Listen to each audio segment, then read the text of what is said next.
And just like that, we're moving on to Unit 2. So we're off to our next unit in AP World History. It's Networks of Exchange from the period of 1200 to 1450. This video is giving you a basic overview of this unit, so if you want to go ahead and get started, you can skip ahead to topic 2.1.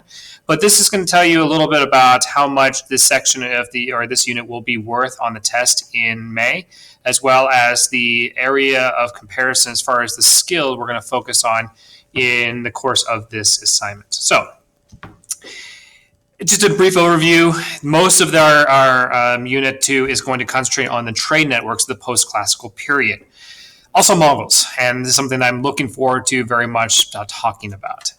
It is the same time period as Unit 1, from 1200 to 1450. So there's a lot of overlap. And so the things that we talked about in Unit 1 will probably come back up again a little bit in Unit 2 and as it relates to trade, especially as it relates to when the Mongols arrive and what happens to the people that we talked to before the Mongols arrive. So only 8 to 10% of the AP exam in May will be questions that relate to Unit 2, and most likely you will not see one of the essay questions, either the LEQ or the DBQ, about Unit 2 material. However, I would be sorely disappointed if they don't use at least some of the material for one of the SAQ questions, especially when it comes to about the Mongols or trade networks in general, because they do play such a significant role in world history.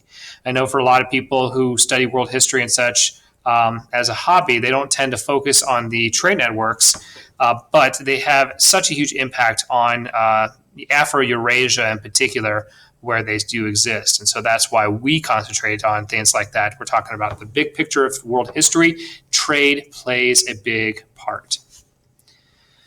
So this is something that's been put together by Ben Freeman, who is a friend of all AP World teachers, as he's put together these fantastic graphics. And this is essentially the overview of this unit. So we'll talk about things like the Silk Roads and other networks exchange. And so you can see a little bit of what's going on here, all these keys. And this may not make sense to you right now, and that's okay. But it is something we will be working on and focusing on for the course of this unit. So it breaks down by topic point once again, and so there will be a video about each one of these topics once again, as we've done before. The first one will be about the Silk Roads, and then we move on to 2.2, the Mongol Empire and the making of the modern world. Now, when you have a topic point that's described as the making of the modern world for modern world history, this is definitely something that you're going to want to pay attention to. And not only that, it's just the Mongols are cool. I know I come from a perspective of a history nerd, but they are cool, okay? Then we move into exchange in the Indian Ocean. We talk about trans-Saharan trade routes as well. And then, so a lot of this will be focused on the causes and what's going on, why they're expanding, so forth. And you'll also kind of have a couple topic points about the consequences, the effects of this expanded trade, the cultural effects and such, and of course the environmental effects that kind of go in with the increase of trade inside each one of these networks. So this is going to be a fairly simple unit and a very thematically focused unit when it comes to what we are going to be learning. It's basically all trade, cause, effect, and consequences and so forth, and in the Mongols, because yes, they're cool.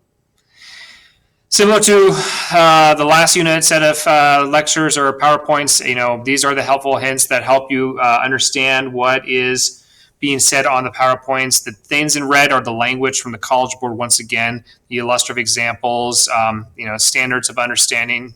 So those are things you want to know. Bold are key terms that you should know moving forward, and things that will be put on Quizlet for you to be able to review and prepare for when it comes to quizzes and preparation for essay writing.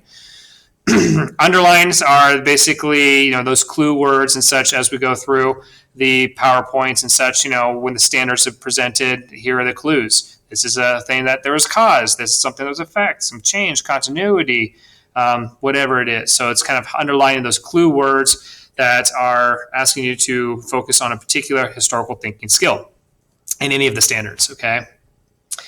The focus skill, once again, just like in Unit 1, is going to be comparison. So think about, as we're going through each one of these, compare the trade routes to each other, compare what's going on and the effects of each region, how they're similar and different, what are the causes of expanding the trade. How are they?